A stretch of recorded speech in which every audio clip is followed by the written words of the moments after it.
Thank you very much to Richard Thoday, who's going to tell us his amazing adventures travelling on a penny farthing from the end to end, right from John O'Groats to Land's End. Or was it Land's End to John O'Groats? Not sure. You'll find out. I guess we'll find out, yeah. So thank you very much, Richard, for doing this for us. And welcome also to those of you who are watching this on YouTube, because we normally record our talk. And if you do miss any, you can go to our YouTube channel to watch. This feels rather strange. I've done this talk a few times to cycling clubs and other groups in a hall when I interact with people, but sat on my own in the kitchen does feel a little bit odd. Oh, right. So I've got a PowerPoint presentation which helps me to talk through with photographs and some little video clips what I went through last year. There's also a short film, a 20-minute film, which was really nicely made. So when I've finished talking and after I've had a little break, hope you'll get a chance to watch that if it runs, because it does help to flesh it out. Whenever I talk to people about penny farthings, which I ride quite a lot, and in particular what I did last year, there are three questions that people ask me. It tends to be the same three questions. So if we get those out of the way, then my job's done this evening. So I thought I'd just crank straight into it. The first question that people always ask when they're seeing me with the bike is, how do I get on it? And the easiest way is to show you. So there we go. Penny farthings have little steps at the back, so you scoot along, and then once the bike's rolling, just climb up and jump onto the saddle. They're quite stable machines if they've been well made, so getting on is not that difficult once you've practiced a few thousand times. The next question people ask is obviously, once you're on, how do you get off? And it's just a reverse process. Just relax, climb down the little steps at the back as the bike slows down, and jump off.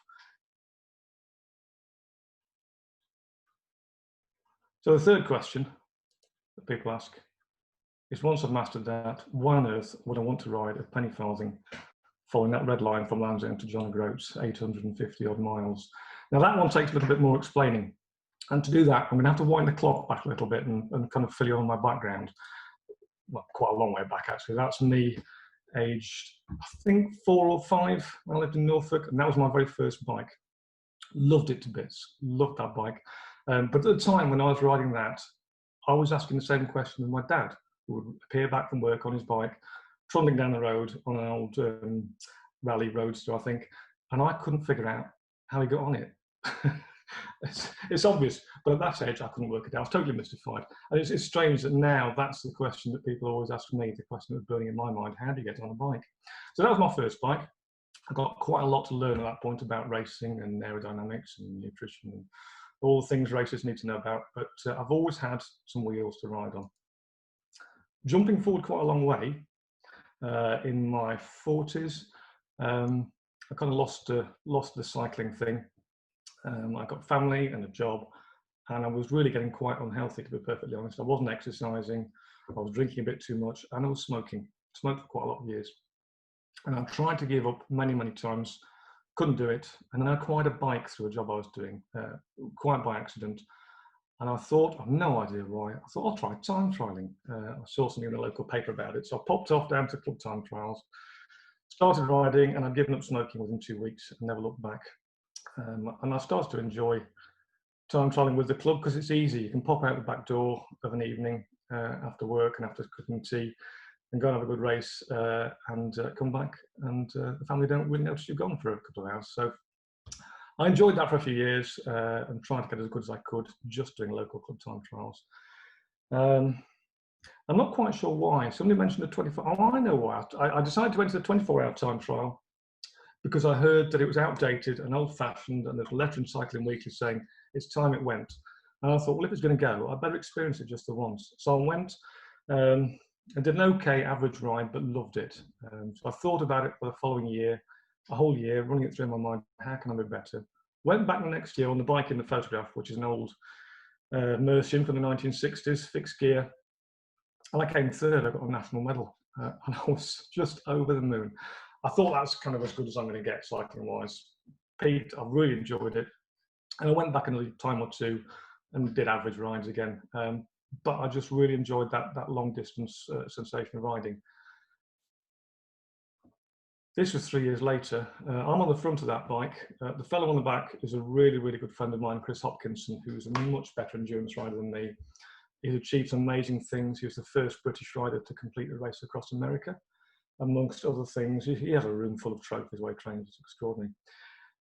2006, he was going to attempt Land's End to John O'Groats on that tandem with the guy who owned it. Sadly, the owner, Zach Carr, who was an extraordinary rider, and I don't doubt that a broken record. He was killed when he was out training. He was run over by a car, killed instantly. And Chris was distraught. And I said to him, well, look, you need to carry on and try and do Land's End to John O'Groats for Zach.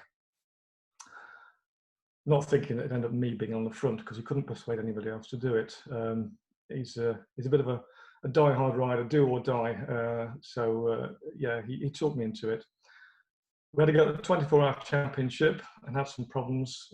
Completed it. We didn't break the record, which we wanted to do, but we did a very, very creditable ride. And then sent off to have a go at Land's End to John O'Groats on that bike. I'd already helped Chris with a solo attempt at Land's End to John O'Groats, organising a crew for him. So I knew what it was all about, and I didn't have time to train for it, and it rather fell apart. I only got halfway. And I called it as a no-go halfway. We were down on the schedule and we weren't going to do it. In my view, immediately afterwards, I regretted that decision, but there you go. But in helping Chris with his expedition, which failed, organising the crew, and in this attempt, I noticed in the book, the handbook for the Road Record Association, this little mention. Penny Farthing, 886, George Pilkington Mills, 5 days, 1 hour, 45 minutes. Records no longer accepted. And I thought, well, that's quite good, isn't it? Actually, was that possible in 1886? Never ridden a penny farthing, had no idea. Turned the page over and forgot about it. But it was lodged in the back of my mind. And having done the best I thought I could do with time trialling, I came across this race, the Knutsford Great Race, which only happens every 10 years. I'd heard it mentioned as a kind of mythological thing. Didn't know what it was or what it was really all about, but I saw it mentioned on a forum, so I entered on the spur, just entered it straight away. Never ridden a penny farthing, didn't have a penny farthing, didn't know anybody with a penny farthing, but I entered it thinking 10 years on, because it only happens every 10 years, I'll be too old. So I entered it, went about finding a penny farthing to ride, learning how to ride it. That's not me, by the way, but I assumed a penny farthing race would be something like this. Bit of dressing up, bit of sedate pedalling, promenading, 3-hour race, what could be so difficult? Turns out that's penny farthing racing, and it is just awesome. But I couldn't do that. So we turned up to race, team of 4 of us. We opted for a relay team, and we had 3 hours to complete as many laps of the course in Knutsford as we could, and we had a ball. Terrified, but we had a ball. That's the start of the race. You can't see me there because I'm hiding at the back, absolutely terrified. I could ride the bike in a straight line. I could nearly get around the corner. And that was it. But we set off in front of a crowd of, I think they estimated 4,000 or 5,000 people. Superb afternoon in Knutsford. It appears, it happens, and it's gone. Riders come from all over the world for this event. The rider behind me there with the pith helmet on, that's Geoff Summerfield. I didn't know him at the time. But it turns out he'd ridden around the world on that penny farthing. He's quite an extraordinary chap. He set off for a second lap not that long ago, saying he'd missed some bits. So he set off around the world again. Unfortunately, he was held up at gunpoint in Venezuela and had everything stolen, and was lucky to escape with his life. But he came back and he built penny farthings, and he's a very enthusiastic rider. There's me finishing. Big smile on my face, went away thinking, I want some more of this. The penny farthing I was on was a borrowed machine. It was an original bike from 1878, and we did break spokes on it, and they don't really take very kindly to being raced on full tilt. So I set about making one. I couldn't afford to buy one. I got hold of a rim from somewhere in London, an old rim, and some tyre and some over-length spokes and some bits of tube from the steel yard. Borrowed a welder, made one. This is me down in the local park with my daughter Emily. It's not even painted there. I thought, right, we'll do it. let's try it out. And I was really, really pleased with the result. It was a nice bike to ride, so much so that a quick coat of paint and I was off down to London for the next race. This happened the following year. There's a big event in London where they set a race evening up around Smithfield Meat Market, which sadly is gone now, with all sorts of races, including a penny farthing race. Turned up there with the bike, not knowing how well it would handle, with a bunch of 30 riders hammering around a kilometre circuit, right angle corners. Very exciting, exceedingly dangerous. But to race in front of a crowd that big, the crowd was there for the professional races, but the noise when we were racing was phenomenal. And I came second. Went home really buzzing now from penny farthing riding and racing, and got home and thought, hang on, second isn't good enough. Once you've got the race mentality, you want to win. Now, penny farthings, if you don't know much about them, they're direct drive, fixed gear bike, but no gears. So every pedal revolution is a revolution of the wheel, and there's a limit to how fast you can go based on how big the wheel is. To go faster, you need a bigger bike. So that was the obvious next move. There we go. Got a bigger rim, bigger bike, go faster. Well, that was my thought anyway. Went back to the race next year. That's me on the front in the orange, chasing the camera bike. Again, having a ball in front of the huge crowds. The chap on the bike behind me, that's Jim Crew from Derby Mercury. I lent him my smaller bike. He came second and I won, which was lovely. And you don't often get to do this when you're an old fart of my age, in my 40s there, to stand on a podium and pop a bottle of champagne in front of the press photographers and have the crowds roaring. It's really quite unexpected, and it's a nice thing to experience. Racing carried on.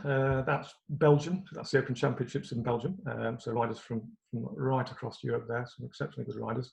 So we'll just pop off to races like this and have a nice social weekend and some racing. That's me on the front. The guy behind me, Roger, he comes into the story again later on. Two World Championship riders behind them. I came second. I never quite managed to beat the World Champion, but I was happy. I was having a good time. Trying other races, that's Monsell Head Hill Climb, which is a tough old race. Somebody bet me I couldn't do it on a penny farthing, so I proved them wrong. I started touring on the penny farthing. I was getting really drawn into it, finding out what a penny farthing is capable of, what you can do with it. And they're really relaxing to ride. Once you get the technique right and you feel safe on the road, they're very capable. They can travel long distances, get good views. Traffic gives you a lot of respect and stays out of your way, I suspect, because they don't know whether you're safe or not. But they have their drawbacks. That's me commuting. So you might wonder why penny farthings are as they are, or were as they were in the Victorian era. So you need to look back at the history of the bike. They're not a strange kind of comedy bike. Some people think they are. They're part of the evolution of the bike. They're an important step, really. So if we look at where bikes started, this is the Velocipede, 1820-ish. Wooden cartwheels, a bit of a plank, but the height of technology in the beginning of the bicycle makes you wonder how bikes caught on, really. When you look at that, they're incredibly heavy, slow, but they caught on. Somebody had the bright idea of putting pedals on the front wheel and making it a bit bigger, and you can just about keep up with people walking now. But with a wooden wheel, there's a limit to how big you can make the front wheel, therefore there's a limit to how fast you can go. Gentleman in Paris, Mr. Michaud, came up with a genius idea, and it must have been like so exciting at the time. He must have been thrilled, using wire spoke wheels. Suddenly you can make them light, you can make them big, you can go much faster. 1870s or so. But the obvious fault with this design is that you're riding on the centre of balance, high up on the bike, anything goes wrong, you go over the front.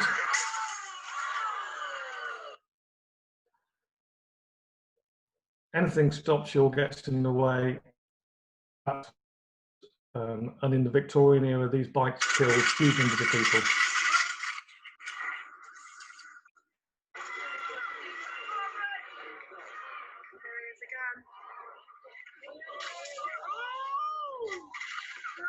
This is for footage from the high wheel bike race in downtown Frederick on Saturday, the 15th of August, and this unfortunately was typical injuries for a penny farthing. If you crash, head injuries, broken neck, broken collarbones, broken ribs, broken wrists, or death. I joke about it, but it's true. They're not to be taken lightly. They're really nice bikes to ride, really great fun, but they are exceedingly dangerous. So you need to take it step by step and learn what you're doing. This is why they changed very quickly into the safety bike. They were around for quite a while after the safety bike had been thought of as a design. That's one of the earliest.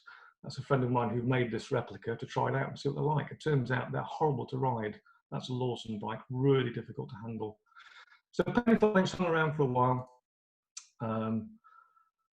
And I stuck with it, trying to make me as good as I can on the penny farthing. I took to club time trialing. My golden aim was to get under half an hour for a 10-mile time trial, and it never quite made it. But I had good fun trying. From time trial count a little bit, but they got over it. This gentleman phoned me up, and he was setting about putting a tent together at the hour penny farthing record. There were records for all sorts of distances in the Victorian era, and they're all phenomenal. They're quite amazing. He tried to put together a group of riders to tackle the hour record, and in the Victorian era, this was big entertainment. So unlike the solo effort these days, an hour record will be done with a team of riders pacing the named man to go for the hour. So you get a big team of riders on the track, like a team time trial. So we had a go at this at an event at Herne Hill. Mark Beaumont was the named rider. He's on the front. Some of you will know him for riding around the world in under 80 days. Extraordinary chap. There we are, about set out for the hour. And racers among you will know that on some days you just get that magical day when everything's perfect. Because, right, your legs feel like silk.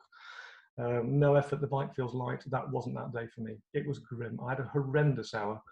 Felt very disappointed. I didn't do what I should have done for the team. Mark got the British record, but not the world record that day, sadly. But I went away, tail between my legs. That's me on the front there, feeling absolutely awful. Feeling a bit disappointed. I got home and I picked this book up off the shelf and started reading it. I've glanced at it before and started to think about that record again, end to end. Looked at these photographs. This is the guy that holds the record. And the more I thought about it, that little mention was still in the back of my head from years before. G.P. Mills, could he really have ridden a penny farthing in 1886 in 5 days, Land's End to John O'Groats? To put it into context, 1886, that's the year that the internal combustion engine was patented. So Coles-Benz just patented the engine. No cars on the roads. The roads were in a right state of disrepair. A lot of transport, long distance, was going onto railways. So his ride must have been quite extraordinary. And I started reading into it. And the more I thought about it, the more I wasn't sure whether it's possible or not. And I wanted, having said I wanted to make me as good as I can in penny farthing, the obvious thing to be will be to try and do it. I had a vested interest in end to end. I tried it before and failed twice with crew and on the bike.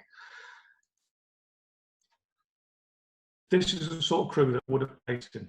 When he rode end to end, he'd have been paced. He'd had a team of riders working with him, tearing up through the country. Quite a desolate country at the time and places. Scotland must have been quite remote and deserted. And there'd have been quite a bunch of riders tearing into town, you know, late at night, somewhere like Wick. I don't know what locals would have made of them. This is an illustration of GP. You notice he's got a gun in his hand. Riders at the time used to carry this was standard equipment for a cyclist. This was manufactured in Staffordshire for cyclists to shoot dogs, and it hints at shooting tramps as well. You imagine guys rolling into town on penny farthings with guns. It's like the Wild West. It's quite extraordinary. Coca-Cola was painted that year, interestingly. Coca-Cola at the time contained cocaine, and I gather these riders were not averse to a bit of cocaine to keep them moving on the road as well. So much so that GP, and not that I'm slighting him, it was legal at the time, apparently he completed this ride in 5 days with only 6 hours sleep over 5 days, which is quite amazing. I went back to the map, looked at the route again, thought about it quite a lot, had a long chat with my wife, and came to the conclusion if I didn't try it, I'd always regret not trying it. So I went for a long test ride overnight one night in September, and rode for 12 hours, rode about 140 miles, went to bed, got up 3 or 4 hours later, did a bit more riding and decided, yeah, it could be possible. So I started to put a schedule together, popped out and bought another penny farthing. The one I got wasn't quite right, too big. It was a racing machine. This is more a touring commuting machine, 52-inch wheel. So I bought that, which is based on the design that I came up with originally, manufactured by a unicycle company who took the design from me. So I bought the bike and spent several months turning that, which is a bike you could quite happily ride to the pub on, but not overnight, not long distance, turned that into that. Same bike, but a lot of modifications. Bottles, navigation equipment, drop handlebars, a brake, which is kind of important. Navigation, a lot of kit on there, but the basic same bike. I also had to turn me from that into that. That's just a middle-aged touring rider. That's me several months later, capable of riding the distances required, I thought. I didn't actually know. Training rides I was doing were up to, in the end, 200 miles a day. But I'm still a middle-aged bloke and I'm wonky and I've got a bad back and weak knees, so on. So I started doing Pilates with this wonderful lady in the photograph, Ruth. She's just down the road. She has a great Pilates studio. She's a very good physio. So she took me under wing and I spent 2 evenings a week working with her for several months, about 10 months in the end, to try and get strong enough to carry this thing off. I wasn't sure what the room was when I first walked into it. It had some very strange equipment. But without having done these exercises, I'm fairly sure I would never have managed this. I also met this chap who holds the record for cycling across Europe, at the Trans-European record in 16 days. He cycled west to east. Lee Timmis, he lives down the road. So he came round to have a chat with me about how to set up a Guinness record attempt. And he spent the whole day with me. He's a fabulous chap, overwhelmed with information. He really went to town on the science of this thing. And when I showed him the mic I was going to use, he couldn't stop laughing. He thought I was completely mad, but gave me a huge amount of information to get me going. This is true, I believe, and this is a Chris Hopkinson message, the guy on the back of the tandem. You can do all the planning you like, but you've got to get out and work to make it happen. So I needed a coach to get me going. Oddly, I don't know any penny farthing long distance coaches. I don't think there are any. So I started to make this stuff up, but the VO2 project, a great little group, came to my help. This is Dr. Dave Nichols, got a doctor involved now. He coached Dimension Data, the professional team. So he started a coaching plan for me and set up a weekly schedule for me. We ran with that all the way through and it worked really well. So that was my week for 10 months.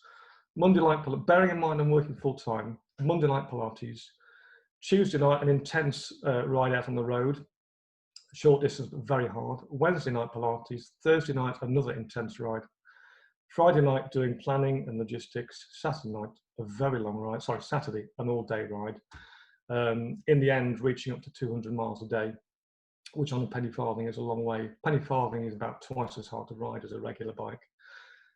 So put it into perspective, it's a big ride. And then Sunday, a recovery ride, which gave me a chance to get to know my wife a little bit. She was doing everything else at home and looking after me, and she would come out to ride with me. This is the other doctor from the VO2 project, who's a nutritionist, and he worked on a feeding plan for me. It's starting to get quite serious now. I didn't realise how serious it's going to get. He's a great cyclist, a really good hill climber. And he worked on food for me, nutrition. Every time I went out for a ride, he'd look at what I'd eaten during it, analyse it, make suggestions, and in the end, we came up with this menu. This is what's going to fuel me on end to end. We tried to make it as straightforward as possible for the crew who are going to look after me. You can see at the bottom, the box at the bottom is the critical bit. 60 grams of carbohydrate an hour, that's what it comes down to. And food as normal as possible. No fancy scientific sports food, just normal food. It's going to keep me fueled up. In the end, it worked brilliantly. Bearing in mind, I'm consuming a lot and riding as hard as I can for 16, 18 hours a day. Digesting food can become a real big issue. So I'm glad we went to these lengths. and it worked well. I'm not quite sure what's happened there. I've lost my, sorry. I have to jump back into the PowerPoint. I've just killed it. Sorry. Click the wrong button.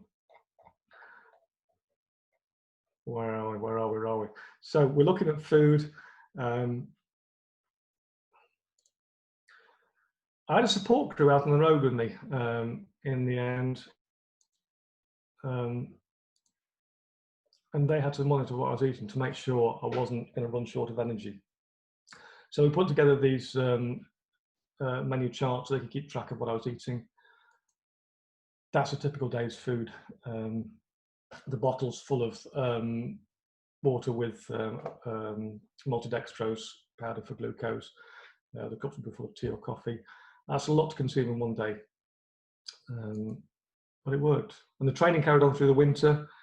There were some days when I probably shouldn't have been out, but you've got to learn to ride the bike in all conditions. So I did. I remember that ride very well. It's etched in my memory. I was genuinely terrified. It's going over from Buxton over to Leek, over Axe Edge, being blown all over the road in a huge gale.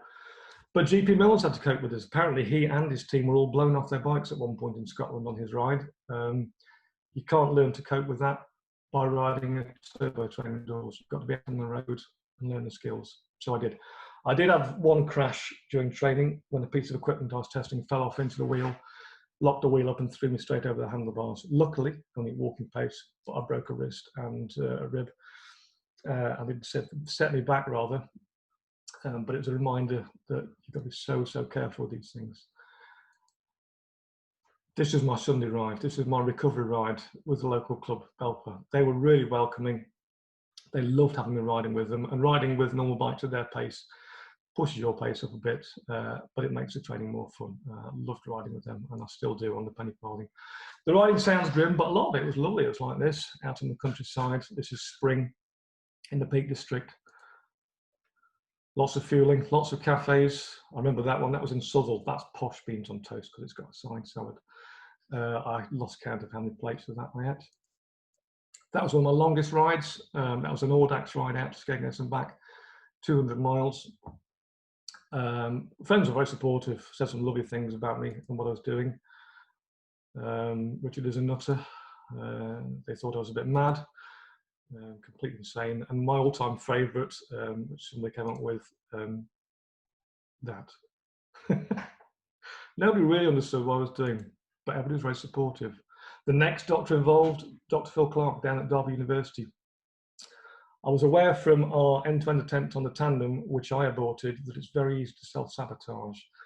You can do all the training you like, you can have big, strong legs, but if your head's not in it, it's not going to happen. And it's very easy when times are hard, when things are going really hard, to stop when you shouldn't.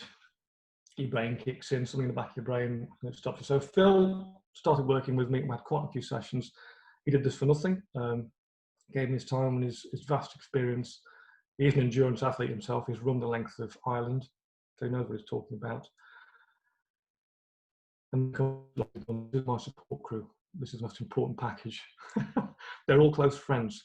I don't know why they gave up holidays in their own time to travel the length of England and Scotland with me in vans and become extremely tired, but they did.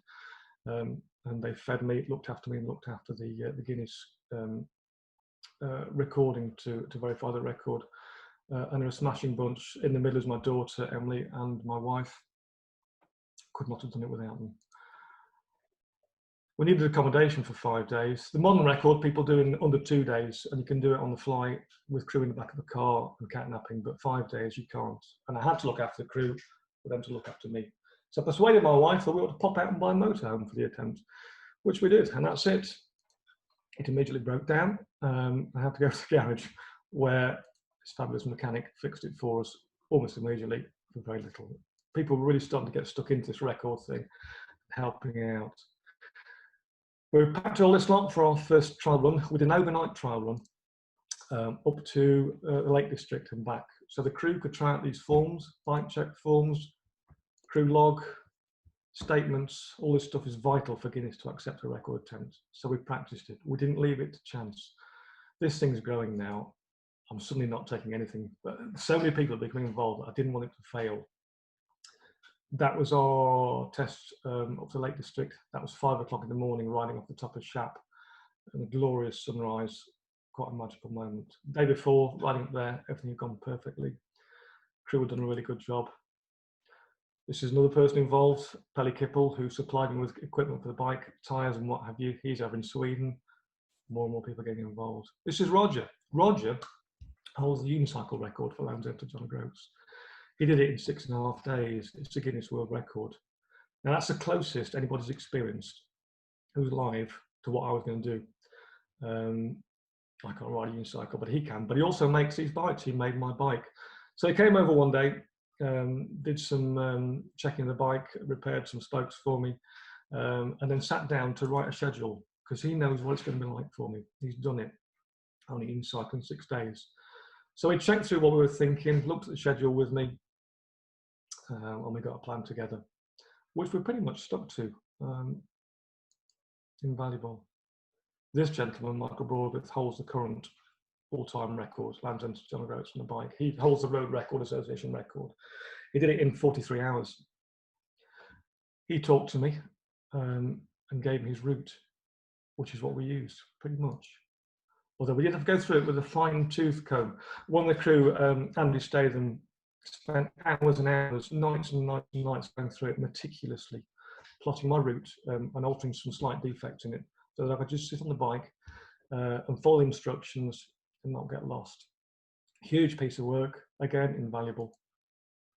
The record that I was doing, I thought people are becoming so interested, we should raise money for a charity doing this. So BBC Children in Need is very close to my heart with working with children. So we thought we'd support them. Pudgy came to join in to do a bit of PR. I met this gentleman who I'd known years before, and he asked me if he could come make a film of it, which was fabulous. No intention of making a film, but he asked if he could come and do it. Got funding himself to do it. We found a sponsor, Harriet, who's got no vested interest in cycling, but thought doing it for children in need and what we were doing was fantastic. So she put money in to enable us to fuel vehicles, buy equipment that we needed and make it very safe. Still working on equipment, things for the bike whilst all the training's going on. This is my wife in our spare bedroom, full of, she put up with so much with me for a year, never moaned once. And she looked after the rest of the house and food and cooking and washing. And that's how I was feeling at this point. Completely out of control. So many people now following this thing. And I felt so out of control. When somebody says you can't do it twice and take pictures. I put it in to remind me that there were a few people criticising me for what I was doing for various reasons. I've not got time to explain why now, but there were. I'm going to scroll through this a bit quick because we're running out of time. We're going to have a break in a moment, and I want to get to the point where the record attempt starts. This is another sports psychologist who worked with Steve Peters, who came with some genius help for me. But he also came to talk to the crew because they were going to get tired and struggle. Mel had just done the record on this machine. She gave me advice on how to tackle a Guinness record. And I flash past that. I was starting to get very tired and very stressed. And this is a very grumpy me on a training ride. Fed up. This is the last person ever to try this record. People have tried it and he failed badly. He was giving me advice to train the crew, bike setup, start to look at weather, start to have nightmares. And this is where the mission starts. We're down at John O'Groats.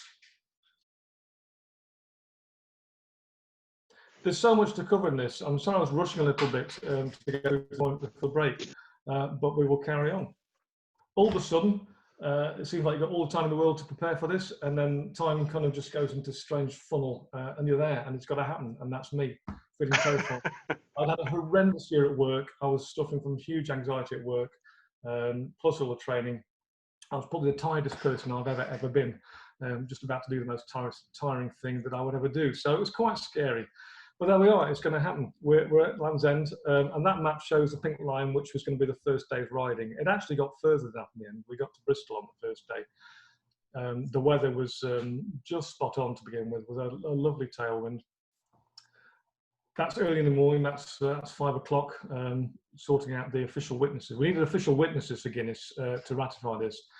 At the start, it's hard. 5 o'clock in the morning at Land's End to get officials to come and do it. They have to be respected members of the community, judges, lawyers, etc.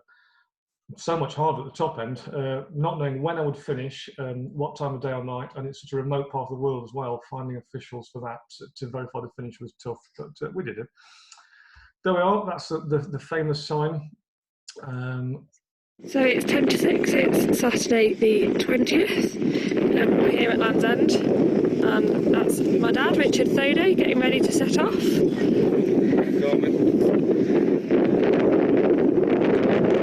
There we go, ready to go. From that point on, I don't have that many photographs. The crew that were with me all had vital jobs to do to look after me. So it's 10 to 6. To look after the record keeping for Guinness. So we didn't take any scenic shots really. Witnesses on the left there, crew on the right, and me stood in the middle, feeling frankly scared.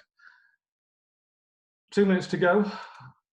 That's me standing at the start line, and that's the only photograph I took in the whole journey in 5 days, because I didn't have time and I didn't have the energy. And that photograph was this. That's the whole of the United Kingdom stretched out in front of me with nothing behind me. Got to go. It's all looking good anyway. At least every hour we did this. We filmed a watch with the date and time, and the video sequence had to include me and the bike and where I was, and all that had to be sequenced and given to Guinness, plus lots of other information, including GPS tracking, witness statements, other photographs. It was a nightmare to put together afterwards, frankly. It took me a very long time. But it was vital to do it. It had to be done by the crew. They couldn't miss things. It had to be done. And there's me heading off to the most wonderful sunset. The release of that moment was extraordinary. I was so tired and so stressed and felt the pressure of so many people helping me, following me, watching me. About a mile down the road, I just burst into tears. I was a blubbering mess, and I don't mind admitting it. The emotion just kind of washed over me. And then we cracked on with the ride. That's on the A30, heading up through Cornwall and Devon. It's the fastest, most efficient route, but it's not a place for a penny farthing. That's the thing I carried in my pocket. That's vital for Guinness. That pings a little signal to a satellite every 10 minutes or so, and it produces this on a map. One of the crew, the job was to look after that and social media. She had a nightmare the first day. It kept packing up. They kept sending her messages to press different buttons and try things. And then in the end, they got it working, and Guinness were happy. You see the A30 behind me there. It's fairly quiet there, actually. It was start of school holidays, and that road is, I don't know, 100 miles or so of motorway speed dual carriageway with a tiny strip up the side. Lorries, cars, caravans, you name it, everything hurtling past me. It's at 80 miles an hour. There are bits at the side of the road where the shrubs and what have you grow out and they push you out into the road. And it was terrifying. I was really, really worried about my safety that day. I know end-to-enders who have been killed on that road, just going for an end-to-end expedition. So I was very scared. Lit the bike up like a Christmas tree with lights all over it. That's at a service station somewhere. I was struck at that service station wondering what would have been there when GP Mills rode through. There were families going on holiday. You can buy food, you can buy gifts, and it's just such a hullabaloo. But when GP Mills went through, it might have been a dilapidated farmhouse and a rough track, and that would be about it. Our experiences couldn't have been more different. I got to the end of the first day elated to have done nearly 200 miles. A huge amount of climbing for me on a penny farthing. I don't know anybody who's ridden 200 miles on a penny farthing. 100 miles is the ultimate goal for penny farthingists these days. That is, a century ride is it. That's the bee's knees. Nobody else has any experience of this. This is nobody else alive. That's for sure. So a big day out. Moving time 14.5 hours, but I'd have been riding for a longer day than that because I was stopping every hour to eat. But we ticked it off. I didn't know what day 2 was going to be like because I've never done back-to-back long days like this. Day 2 should have been faster. It's flatter. But there were so many people on the route that I knew stopping to cheer me on that it did slow it down, and I just couldn't ride past people who travel long distances to come and cheer me on. So I stopped too many times, which slowed things down a bit. I included this photograph because it shows you what it's like getting on a bike. You see how compressed my leg is, and you can't really pull up with your hands because they're in front of you. So every mount, you're pushing your whole body weight up with your leg from that position. And when you're riding through dozens and dozens of traffic lights and roundabouts and giveaways, on the second day that was getting hard, and I was really worried that by the end I wouldn't be able to make that move. It's very demanding, very physical. The bike is a real handful to ride. No idea where that is. It's somewhere on day 2. It could have been one of many places. The countryside just rolled past me, and the different major kind of landscapes, from the hills on day 1 through the flatlands up the West Midlands on day 2. 2 conurbations, very busy. Support crew left me alone, but were there every hour to fuel me. I didn't want vehicles following me and getting in the way of other traffic, especially on the very fast roads. It's just too dangerous for other people. So I rode on my own, and I wanted to ride it on my own for my own personal satisfaction.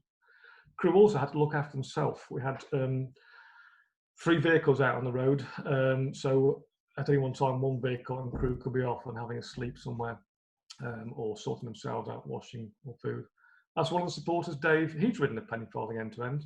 He took, I think, 2 weeks, and he said that nearly broke him. So he was in awe of what I was doing. A great friend. He's a lovely chap. From the teachers from school, there were many teachers from the school where I work who were out on the roadside with her family cheering me on. She was the inspiration for doing this for children in need, because she's a huge supporter of it. It was great to see all these people. I had to stop and do photographs. That was me taking the mickey. I wasn't really tired. I was actually buzzing. I was on a roll on day 2. I was having a ball, loving seeing people, loving pedaling the bike and riding through the countryside. Another big day, 175 miles. On its own, on one day, normally, that would be over my limit, and it would be for most penny farthings. I'd never dream of riding that. That's day 2 done. Short night's sleep, just north of Wigan, and we set off again for day 3. Now, day 3 takes you up Shap. I've got no photographs of that here. Some of you may know the climb up through Shap, beyond Kendal. I was very worried. I've done it once before on the penny farthing, but on fresh legs. This was day 3, and I had no idea where I'd get up in or not. Horrendous weather, but before you know it, I'm at Scotland. I never thought about getting to Scotland until I got there. It's quite weird. I was riding it in hour chunks just till the next time I met the crew, each step at a time. If you look at the whole thing in one hit, it will just make your mind go pop. It'll fry your brain. So each hour, there's the crew. That's in Perth. Photograph of the bike and me with a sign, so we know where it is. So Guinness will agree that I was there at that time. Mug of tea, essential. Now, the afternoon of day 3, it started to fall apart, and this was one of the things that saved me. It's an anaesthetic cream that my wife found. I was getting really bad saddle sores. On a penny farthing, you can't stand up when you're riding. You can't ride it out of the saddle. So the pressure after a while and the constant pedalling with no free wheel becomes quite unpleasant. Now, this is the afternoon of day 3. It's a minor B road, which runs parallel with the M74, B7076. It's actually in my mind. Looks innocent, but the road surface is horrendous. And I spent all afternoon and into the middle evening riding this one road. No navigation, no villages, no towns, no supporters, nothing. But it gradually climbs and it gradually climbs. And if I was ever at the point of giving up, it would have been on this road halfway through. I had a bit of almost had a paddy with the crew when they met me at one point. Something wasn't quite prepared for me, and yeah, I found this afternoon extremely hard. I was totally exhausted, running out of energy fast, and as you can see, there's nothing there. It just goes on forever. It feels like it's going to go on forever. Of course it doesn't. And eventually the day was over. 177 miles again, similar to the previous day, pretty good average speed. I went to bed and I couldn't sleep. I ached all over. I remember it so clearly. Everything ached. I couldn't get comfortable. I couldn't sleep. I woke up quite early, ready for the 4th day. Weather's not been great to this point. It's been quite wet. It's been cool, but a good breeze. Day 4, down in England, you guys were having a heat wave. It was a phenomenal heat wave last July. And it followed us up. That's starting at dawn. We started at the same time every morning, very regimented about when we started, when we went. Day 4, way up above Edinburgh. Somebody gave me this wristband. You cannot fail. Somebody ran up from the side of the road and handed me. They'd chased me for miles to give me this, and it carried me through to the end. Over the Forth Bridge, kept looking at my wristband. You cannot fail, it said. I took it as an order. This is another penny farthing rider who turned out to see me and wished me well with a bottle of whiskey. Bless him. Didn't drink it then, though. In the Cairngorms, the heat wave had caught up, and it was about 28 degrees. Just glorious. It was like riding in the south of France, but in Scotland. The smell from the trees was fabulous. Crew attentive as ever. It's strange to go from riding on your own for huge distances and then interspersed with these intense moments of lots of people clamoured around you with questions about how you are and what's going on and what you want to eat. But they were fantastic, keeping my spirits up.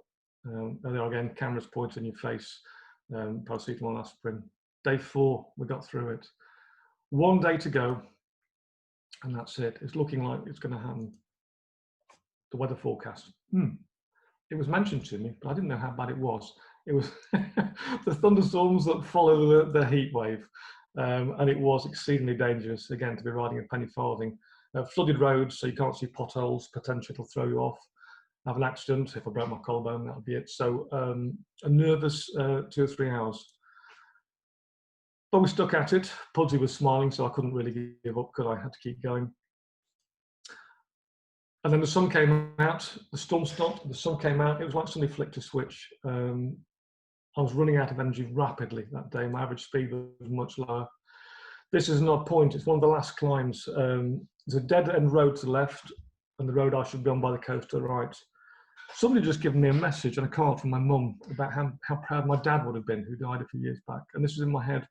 And I was so focused on there's a hill coming up and thinking about my dad, I took the dead end road to the left, which was a horrendous climb. I rode up it anyway. Somebody caught up with me and told me what an idiot I was and to go back down and get on the right road. So I did. And things went right. That's the last extremely severe climb. I had no intention of riding it at the start, but by this point, I'd not walked up any hills. I'd ridden the whole thing. So I'd be blowed if that last hill was going to get me. Very steep, Berrydale Braes. But I was determined that wasn't going to stop me riding the whole distance. That was one of the last cruise stops. As you can see, the views, the sky up that east coast was just a glorious way to finish the ride. The last few miles after Wick, on my own to the end, a shorter day.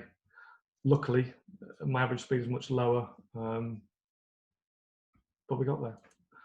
That's the total stats, and the bottom line is the important bit: 4 days, 11 hours, 52 minutes. So we've done it. We've beaten GP Mills's record. Here it comes! Yay! Right! Well done, Richard! Come on! Up, up, up, up!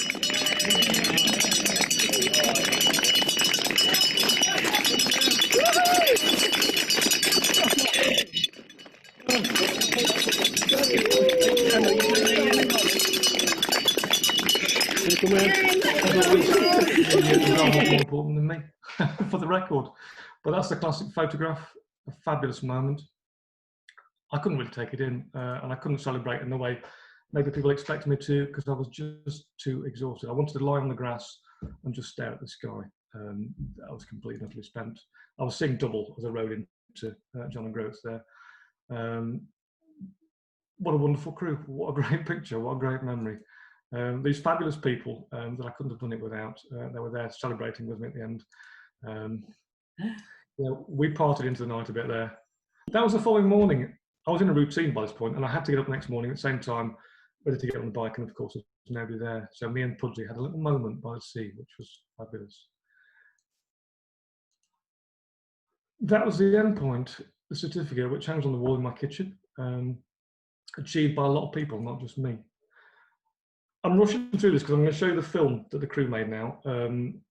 If anyone wants to hang around afterwards and discuss, me, GP Mills, I'm not saying I was better than him, totally different experience, but I'm glad I did it and understood a little bit more about him. So I'm going to move on to show you the film.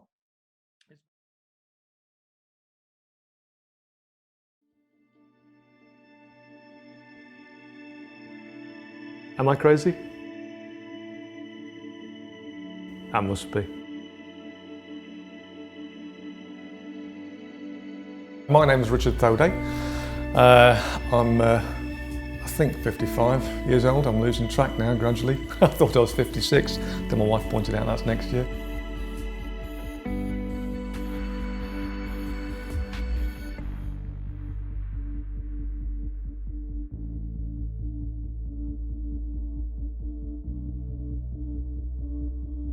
The challenge is probably one of the oldest unbroken sporting records out there. It is to ride a bike from Land's End to John O'Groats, that bike being a penny farthing.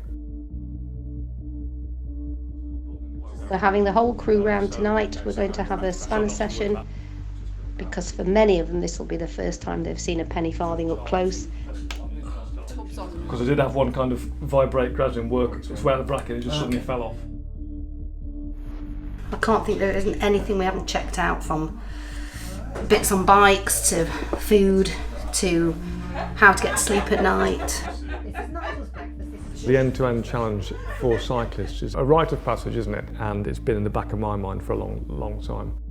People who actually have no interest in cycling have just taken interest in this very weird bloke who's going to cycle a long way and hopefully break a record. I want to get everything packed, everything ready, ticked off, and we're nearly there. And then have a restful drive down tomorrow, hopefully. Next time I see the bike, it'll be down at Land's End, which is quite a scary thought, actually. The record is quite extraordinary. It was set by a 19-year-old in 1886. GP Mills set off from Land's End on July the 4th, which is round about now, is it? Day after tomorrow, isn't it? 130 something years ago. So he set off from Land's End with a penny farthing as a 19-year-old and got to John O'Groats 5 days later. Richard wants to break Mills's record, which was 5 days, 1 hour, 45 minutes. 5 days, 1 hour, 45 minutes. Mad. So I came out of the building to try and figure out where I'm starting. I know you start at Land's End, that's obvious, but which bit of Land's End? That's where GP Mills would have started. He'd have started in that doorway. And Mel's ringing me now, so maybe she'll answer. Hello, Mel. I'm ringing with a question, actually. I don't know if you heard the message. We just wander around outside, and I'm wondering where I'm supposed to officially start. What did you do? It's 10 o'clock. I want to have breakfast at 5:30, and we're off at 6. So I'll probably be up about 5 o'clock, I'd imagine, just to make sure everything's good to go. Yeah, that's it. Let's find a lock.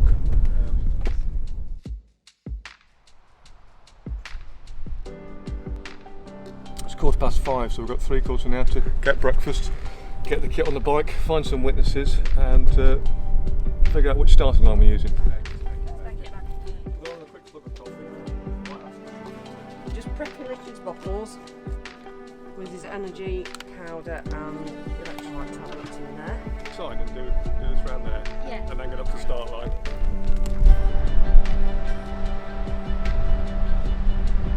3, 2, 1. Thanks everybody. Thank you. Good luck. Thanks ever so much for coming. No problem. He's off and he's away, and it's a nice morning. If anything were to happen to him, then... Well, it won't, because he's a bloody good rider. Yeah, so it's just the worry that he'll get hit by a car or fall, those kind of things that you can't control. And I'll know when it's dangerous, and I've got the last call. So if I say it stops, and Richard and I have discussed it. Because I've been really kind of calm and controlled about everything, about a mile in, and it just went to pieces. Yeah, sobbing away to myself. Need to encourage him to drink a bit more at the moment. It's the knock-on effects that it will be tomorrow, the day after. He'll really start to struggle then if his body's not had enough fluid, yeah. Garmin's telling me nothing because it had a seizure a while ago, and Kamut wanted me to go on some bizarre cycle paths, and then got me lost. So I had to take a little walk. Hey ho. That was a bit hard towards the end. It's bitten off 25 miles from tomorrow, which was going to be a 200-mile day. I'm going to have a shower now and get something to eat and get to bed as soon as I can, and I'll see you in the morning.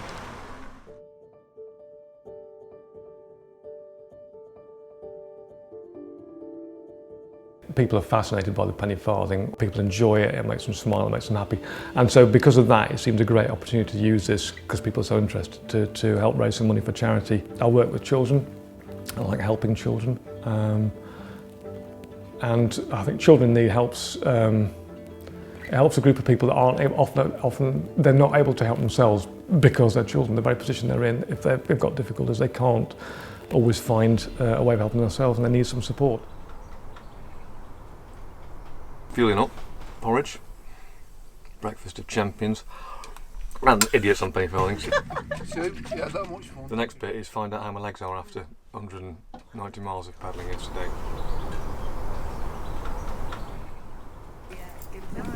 Legs are still working, that's good. They're going round and round. We had a fabulous evening in school in the hall just through there on Children in Need night last year. But they were showing videos during the evening, and one of these videos, it made me cry. I was watching this video and I was in tears. I looked round and everybody in the hall was in tears watching this video. The effect it had on everybody, it's just like, yeah, I'm going to do this, I'm going to do this. And that's the charity to do it for, because it's important. Who do I start out with first? We're just on the far side of Knutsford at the moment, and all my family are here. All here, they've all brought banners out, and it's a big surprise, so we don't know. All right, I'll see you in a bit. See you first!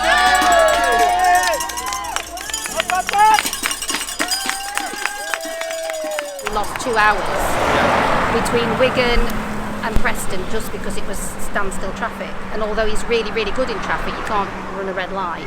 I mean, what Richard's doing is utterly nuts, but he's looking strong. You know, this is sort of going into the end of his second day, and big smiles. So I've got every belief he's going to smash this. Nuts, absolutely nuts. Look at this, we've got an awning and everything. Hello. You're right. Got it. No, you're right. Yeah, I'm good, thank you. You know, I could carry on tonight. I'm not going to, I'm not suggesting it, but good, I'm feeling good. Chris, you should have got the look on my face. Get yourself a seat. Thank you very much, sir.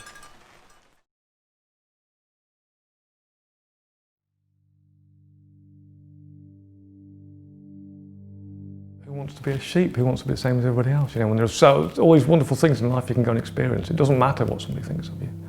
It doesn't matter if it means something to you and you enjoy it, and you're not hurting other people. Yeah, go and enjoy it. I love what he does now. I love that he's got something that's so him and that he enjoys so much. And I'm just really happy to be able to be a part of this and kind of support him along the way.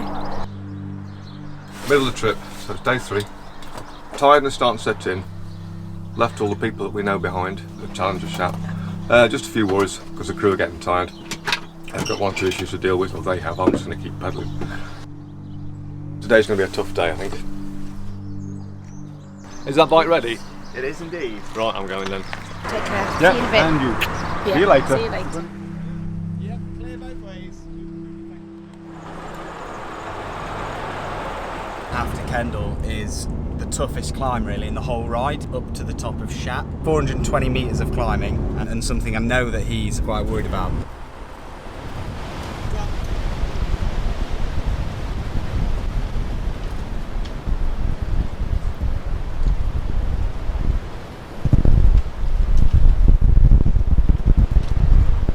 Yeah, that's really satisfying. But it's nice to tick it off.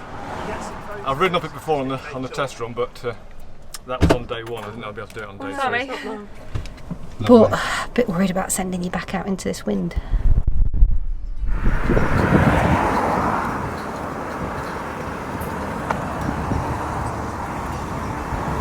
I do a selfie?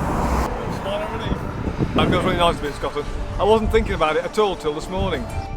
Congratulations, welcome to Scotland. Thank you very much. Welcome to Scotland. Well done, yeah, great. Well done.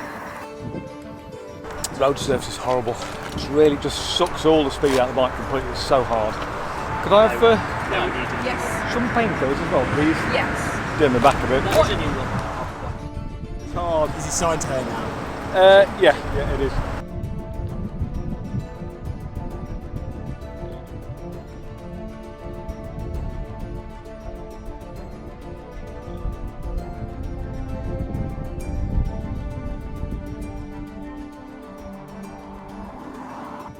Couple of supporters for your last mile, Richard. Here we go. Yeah, I was starting to go a bit, just very slightly kind of buzz-eyed towards the end there, so yeah. Running out of energy quite quickly. Yeah. Anyway, we're here. We can get some tea and get to bed and do another one tomorrow.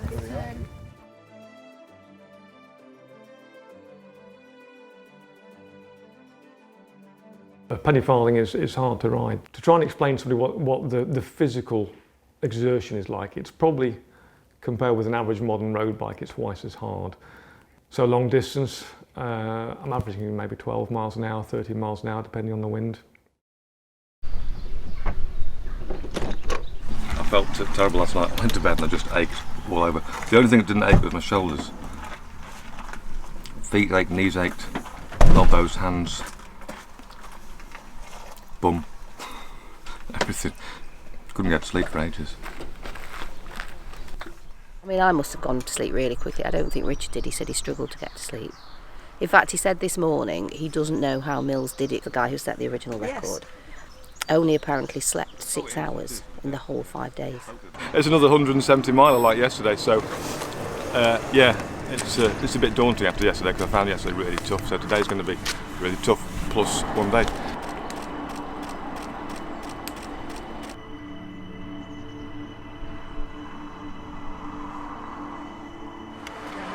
Been here for 6 minutes. So you're all right. Yeah, it's harder to get going the longer. Yeah, the longer you think. The longer I stop. Well, you don't have to eat it all if you've eaten lots. So I'm enjoying them. Okay, as long as you're enjoying it.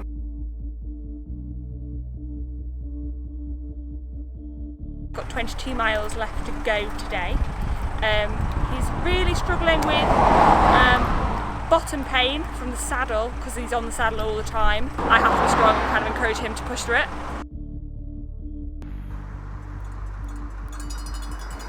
It's nice and slightly early finish, isn't it? I'm feeling very tired. Things are gradually breaking down and finding it harder and harder on the bike. Just a bit of myofascial release. Oh! I think I found the tight side. Yeah, that is the We finished a bit earlier tonight, so yeah, it's great to catch up with everybody, see what's happening today, and wind up for the night and go to bed.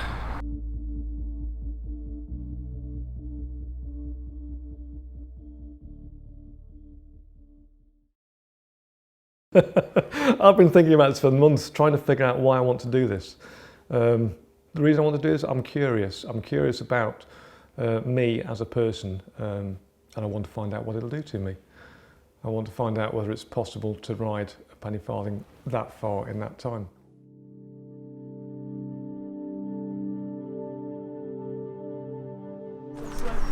How's your arse, Mr. T? It's been better. It's been better.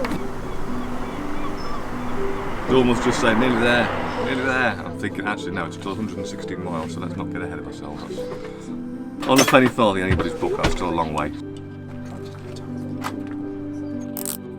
Sounds like if you went on exactly, you're going to get a dry couple of hours to start with. Right. You're probably going to get a very, very heavy shower. Right. Maybe like a thundery heavy shower. Yeah, and then light, drizzly kind of rain into the afternoon. Bought the mission. Let's all go home. I don't know, it's a 5.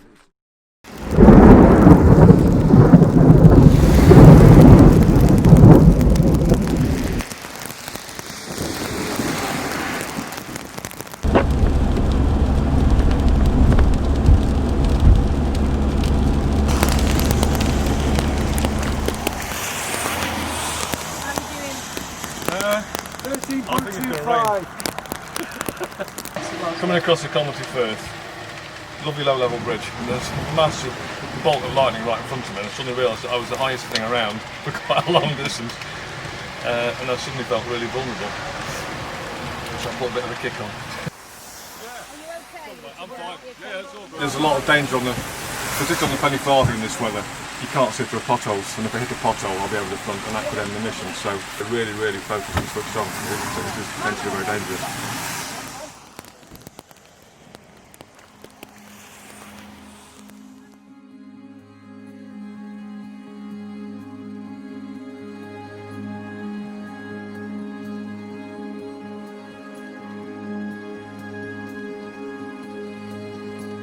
Bad weather disappeared and the sun came out. It's like flicking a switch. So with end to end there are 3 hills that people will always talk about being tough hills: Shap, Helmsdale and Berrydale. And so Shap I was intending to ride up, but the other 2 I've never been there and seen them. But I wasn't expecting to ride them on day 5.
So this is it, this is the big celebration. It didn't even move! Hang on.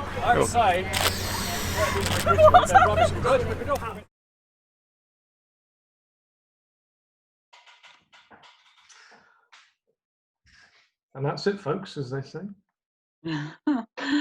Wow. What's next? I can't tell my wife's listening. How did you cope the following kind of days, the next day and the next day? Did you feel kind of really? It was very nice. We spent a few days up at John O'Groats. The official observers run a guest house there, and they were very hospitable. And the weather was just extraordinarily beautiful up there for John O'Groats, blue skies and no wind. So we had a few days just sitting around looking at views and doing nothing. Kind of wove our way gradually home in one of the motorhomes, looking at sights on the way home, which was lovely. It took a long time to recover from it though, physically and mentally. I actually had quite a bad spell of depression afterwards, although I didn't realise that was happening to me. My wife spotted the signs. It was so bad I resigned from my job. I couldn't go out cycling or exercising. It's quite strange, but having talked to people since, apparently it's not that uncommon for people who take on, big expeditions or record attempts of this sort. That it's quite common. And it's odd that the people that helped me, sports psychologists and the like, prepared me for the training and for the attempt itself, and then nobody talked about it. Welcome back, everybody. Thanks for coming back. Debs and Joe, nice to see you. Well, we can't see you, but we know you're there. Oh, there you are. Hi. Hi. Great. Have you ever ridden a penny farthing? I haven't actually. I suspect it'd be something I'd be quite bad at. I'm actually not a very good cyclist, so I think it would be beyond me. Joe might be all right. Oh, I don't know. No. Yeah. Very impressive. Just getting on just looks like the hardest thing ever. Never mind trying to stay upright when you're actually on it and get off again. I just imagine you just started. I would just have a huge panic about how I was going to stop and get off. I think if I was on it. So very I was impressive. quite taken aback just now when he said that when Richard said he depressed afterwards. I'm not surprised at all, but all these things about the challenge of it all are quite, well, fascinating and concerning, really, aren't they? You can just imagine how it takes over your life, though, and then once it's finished, then, you must never think of that point, what do I do the next day? Because everything you're doing is just leading up to that, to what you go to the actual trip.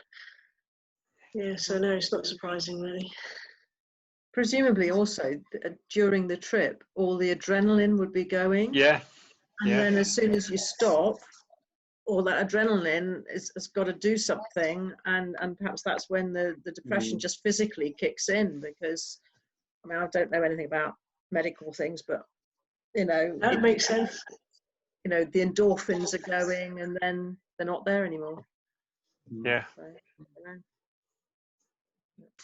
How do you go up a hill without? I mean, I can barely get up a hill with gears and with a battery.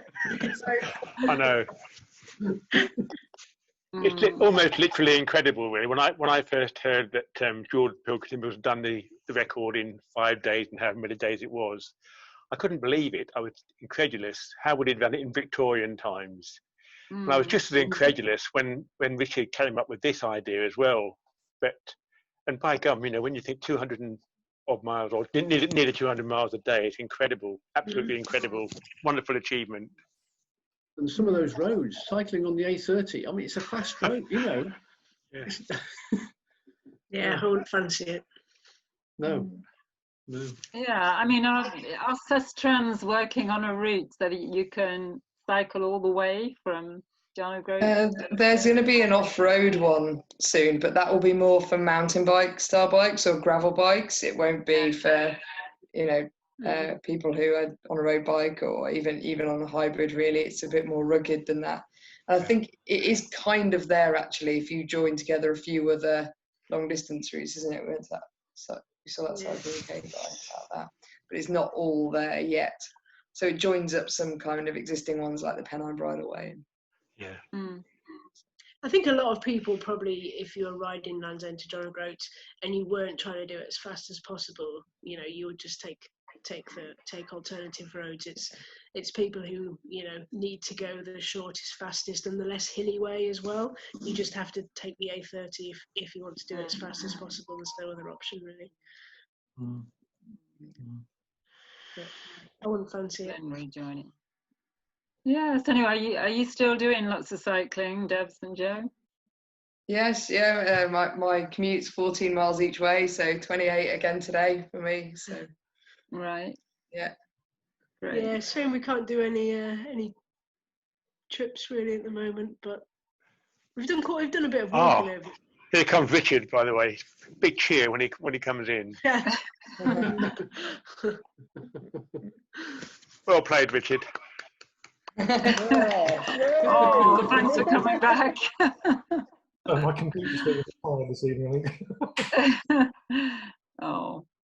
How do you cope with getting up hills without gears? slowly. I mean, that's a battery. I raced past a gang of mountain bikers recently on the A6, and my wife was following me. She heard them talking after I'd gone past, and they were convinced it was an electric penny farthing. But I've ridden fixed gear for many, many years. When the 24-hour riding I was doing was fixed gear, and you just learn to accept that your cadence just drops lower and lower. And on the penny farthing, once you've mastered getting off, you just go slower and slower and slower. And if it stops, then you climb off. They're quite stable, even at exceptionally low speed. So it's just very hard on the knees. Yeah. Maybe could you make an electric penny farthing? They do exist. I've seen video footage of one. Then you can keep. Yeah, riding it. That's the joy of it. It's just a direct drive, with no assist and no gears, and that feeling of you really feel the road. When you're going downhill, the wind's behind you, your feet are spinning round, and if it's uphill, it's very slow. And if it's rough tarmac, you feel it through the solid tyres. And if it's smooth, yes. There's so much more sensation of the riding. It's difficult to describe, really.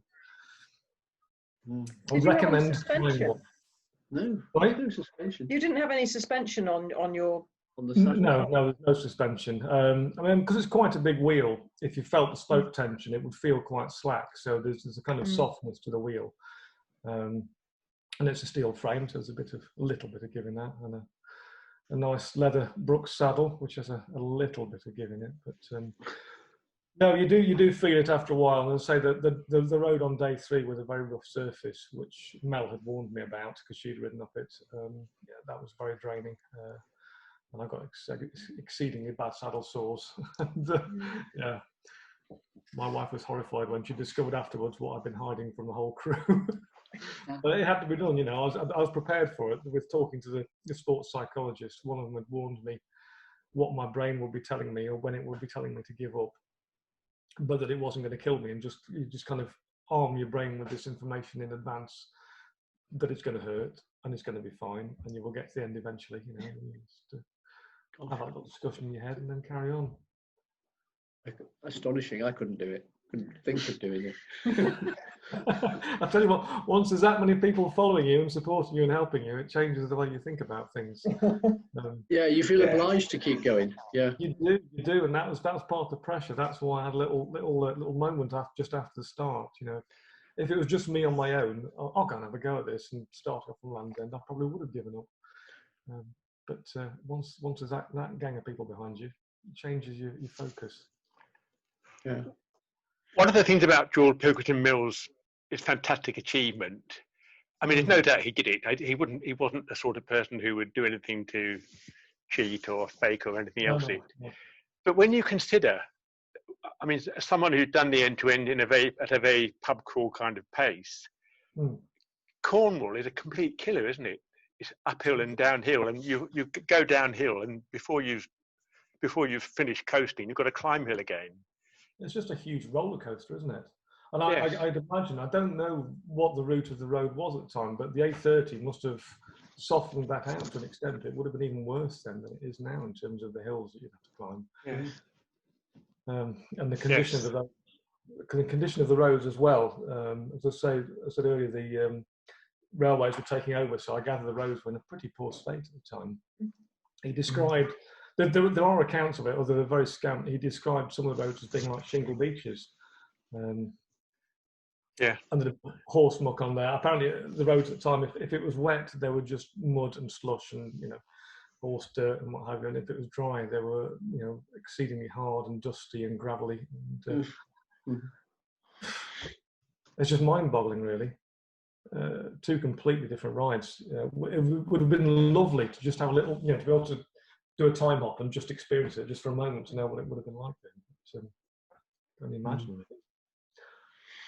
Now, are you still riding your penny farthing? Oh yeah, I am. I had quite a long break from it after that. I had a break from riding completely.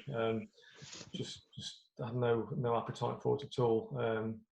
And even in the spring this year, I only ride short distances on it before I had enough.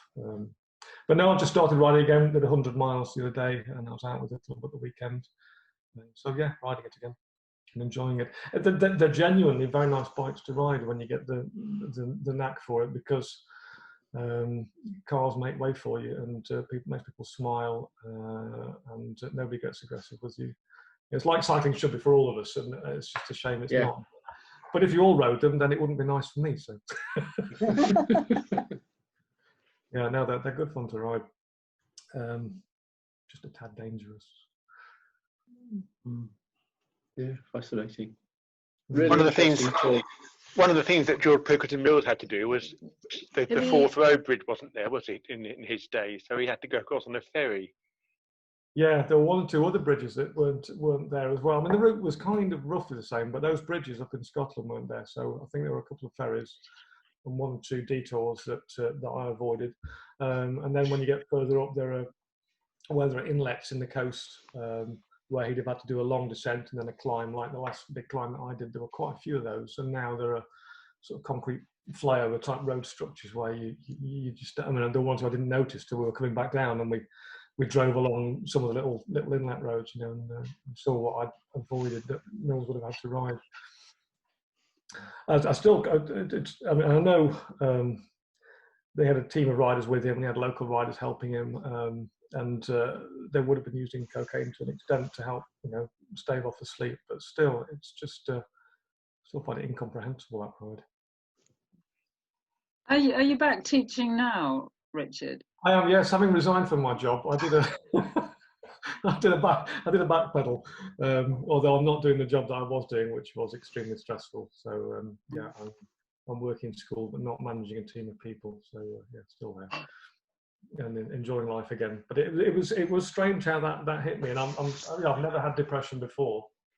And as I say, since then I've been reading you know, accounts and talking to other people who take on big things. I'm just reading a book about Emily Chappell, who won the transcontinental race, and she talks about other people that she knows who had this similar kind of depression. She had it after big rides, and yet people don't prepare for it. It's very strange. Could you have prepared for that better, do you think? Is there anything that... Well, I mean, thinking about talking this evening, I kind of watched the video again, and I've been thinking it through, and I was thinking that I'll talk to the sports psychologists that I did work with, and talk to them about, you know, when they're talking to other people who are taking things on, that it should be prepared. But yes, I'm sure we could have prepared for it if we'd known, or if I'd known. I'm not sure how, but I shall have a chat with them. I wonder if possibly sports psychologists, if they're preparing somebody for something that's a one-off pinnacle of their career, and particularly if it's the last thing an athlete's going to do, it's probably not really in their remit necessarily to look after the whole person afterwards, particularly in performance sport. It's maybe, you know, and that's certainly not the case for somebody like you, where it wasn't your full-time job. No, far from it. That's right. Thinking about an athlete who's working towards an Olympic Games and they know that's going to be their last one. Probably if you're a sports psychologist and you've been tasked to work with that athlete and however many other athletes, your job is to get through their games and their optimal performance, and actually go hang what happens afterwards, because Sporting are no longer funding them, or whoever the body is. I'm not dissing any particular body, but their probably only pickup is actually if they've got that athlete and they need them to perform in 4 years, but in this summer, and then in another 4 years' time, and in another 4 years' time. That's when it needs to be sustainable for them. Yeah, that's right, and it's made me think about, you know, for example, the Olympics this year being postponed and how that's going to affect, you know, hugely will have affected people. Yeah, massively. I know of one. I mean, it's not on the level of Olympics or Paralympics, but I know a Paralympic athlete who was a youth athlete who was involved in big events like school games, who experiencing the kind of this down that you get afterwards, self-harming, extremely dangerous way. You know, we're talking, you know, a big kitchen knife and life-threatening wounds. You know, and you think actually you do need to start thinking about this if you're working with athletes. I would like to think for young athletes, it's slightly the prep is slightly better, or you know, maybe there's just no sports psychology support at that level at that age though. But I would like to think if it was there, it would be focused on more sustainable lifestyle decisions, not just. Which is why I was going to go back and talk to these guys.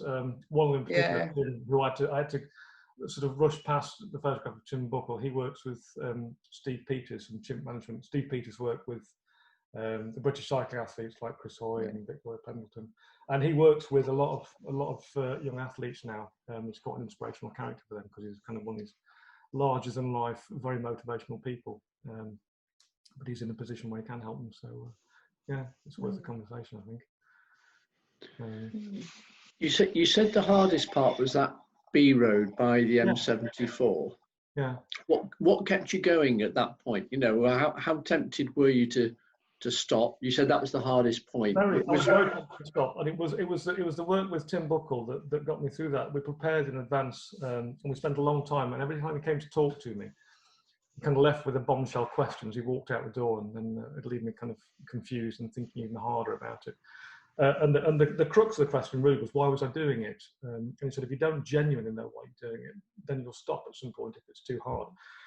And at the time, when he first said this, I could have come out with probably half a dozen or more glib answers about why I was doing it, but they weren't the kind of really core of it. And once I'd figured that out and decided that whether or not I broke the record, I had to finish this thing because I'd failed before. This thing, I'd failed supporting somebody else and failed myself on the bike, and I had to complete it. And so even if the crew went home and I didn't break the record and my bike fell into pieces and I was dragging it up the road behind me, I had to get to John O'Groats. You know, it took me months. That's what I was going to do. And once I'd figured that out, then that was fine. But he prepared me for things like that tough road section, and say sort of programming your brain, the kind of self-sabotage chimp bit, which comes out and shouts at you and shouts at other people and tells people how awful it is, and it's very easy to go home and sit on the settee and watch the telly. Once you kind of talk to it and have the conversations about the things that will go wrong, and you're ready for it, then when it goes wrong, you know that's what's going to happen. You know, I knew I was going to get saddle sores. I knew I'd run out of energy. I knew it would be uncomfortable, but it was okay. There was one classic moment. Every time we stopped with the crew, every hour, they had a deck chair out for me. They had some food ready for me, and they knew what was coming next, and they knew what the weather was. So it was very predictable. And we got to that spot, and because my stops had been kind of growing, particularly when people around who I knew, and the stops were extending, and over a full day, you know, stop every hour, it mounts up. It becomes kind of critical to the time of the mission. So they decided not to get the deck chair out for me. They thought if they didn't get the deck chair out, I'd probably, you know, eat my food a bit quick and get straight back on the bike. And I got there, the deck chair wasn't there. And the chimp in my head was like straight out. Like, what? Why not? And it could have been one of those really disastrous moments, because I've seen it happen. I know Chris, when he was riding race across America, this happened to him, and his crew chief just walked off and got on a plane and went home. You know, it can break up a support crew. It can be totally disastrous. So preparing all of us for that, and the crew were prepared for this as well, because they'd been through these conversations with him. We're all ready for it. When I started this, I had no idea we're going to go to this length, but just it's that snowball thing. It accelerates. The more you build towards it, the more people are involved, the more pressure there is. Yeah. Go into detail more and more and more, and it's yeah. I don't know what led to the depression, but when you've built and worked so hard, you're working full time in a pressurized job, and then you've done all that exercise, and then it's all, you've done it. What do you do then? It's taken away. What's been your aim for so long was gone, hasn't it? You know, exactly. Yeah. And all that building up to cope with things like that B road, and then it's gone. Yeah. What do I do now? Right. And there are some people that have a string of things, you know, other athletes who have the next thing ready and the next thing ready. This was so huge. There was no next thing, and that was made very clear by my wife. It was fantastic. As I said earlier, you know, she supported me through a whole year of totally looking after me and doing everything for me, so I could achieve this, or we could achieve it.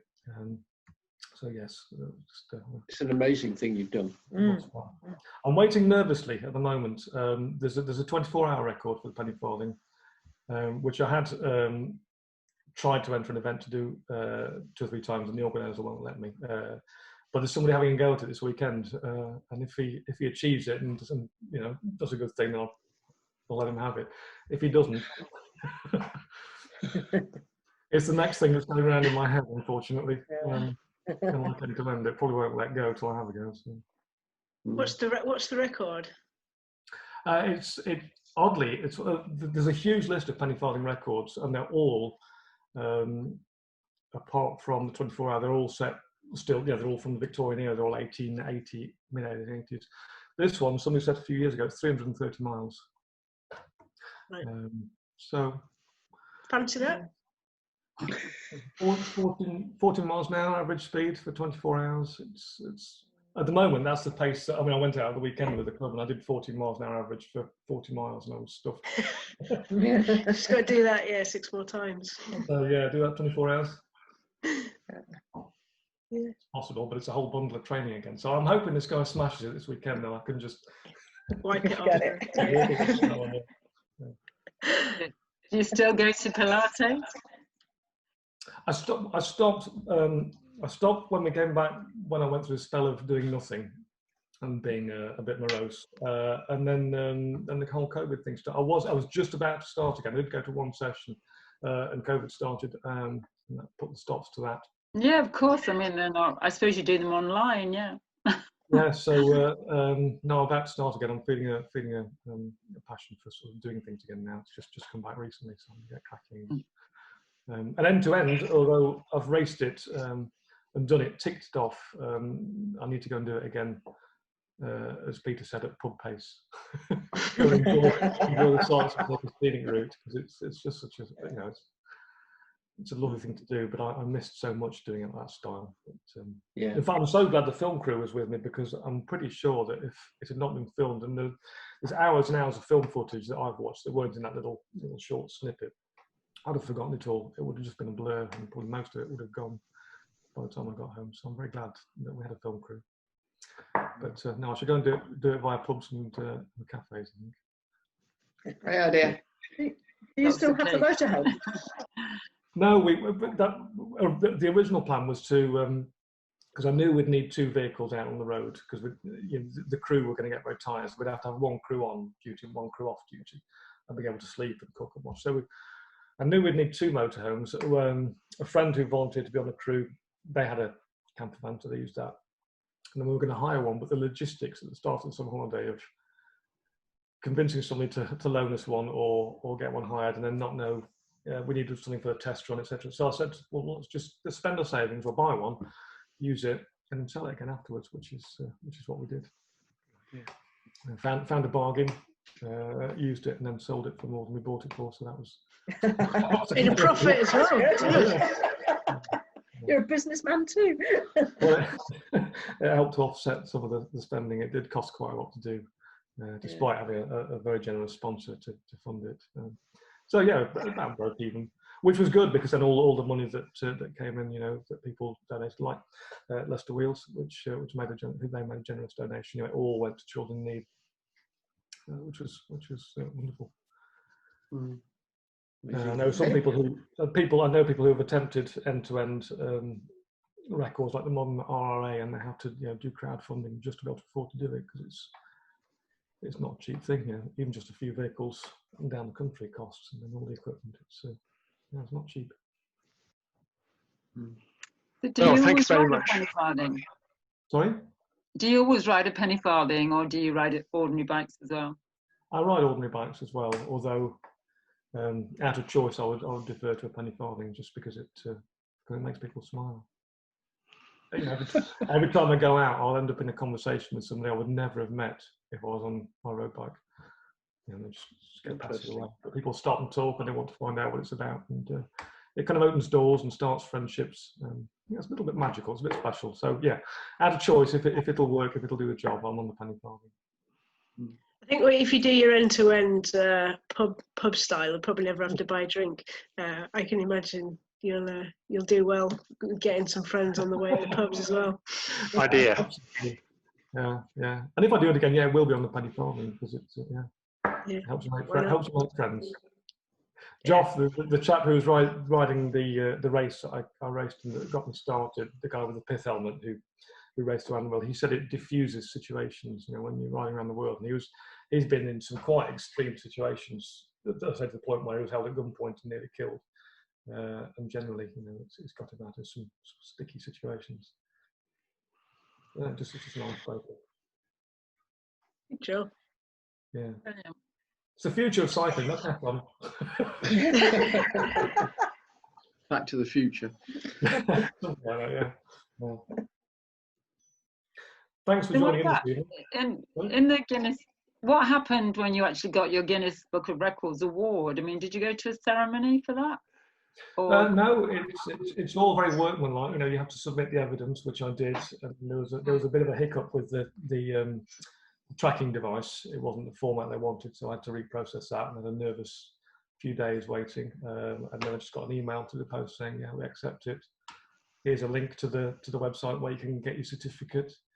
Log into this, which I did, and rather oddly, I logged into the website, and it told me which records had been claimed that day when I finished, and which certificate did I want. And there were two, and one was me, and the other one was somebody who sat in a pub, and it was how many bits of popcorn can you move from one bowl to another with a drinking straw in a minute. You didn't fancy that one instead? Imagine the training that's gone into that. Oh, you thought yours was big. Just shows how diverse. In fact, I'd rather go that one next year. I don't know. Can he do it on a penny farthing though? That's the difference. Yeah, whilst riding a penny farthing. Yeah. So now it's just a certificate in the post, and that's it. But it's not about the piece of paper. I mean, it's on the wall behind me. Yeah, it's very impressive. Yeah, just right for a backdrop, isn't it, when you do the talk? It's nice. Anyway, thanks so much, Richard. It's been really great. Thank you. Yeah, really good. Everyone, take care. Thank you very much. Yeah, bye. See you again soon. Bye. Well done. Bye. Bye. See you soon. Yes, we'll catch up soon, Peter. Thanks ever so much.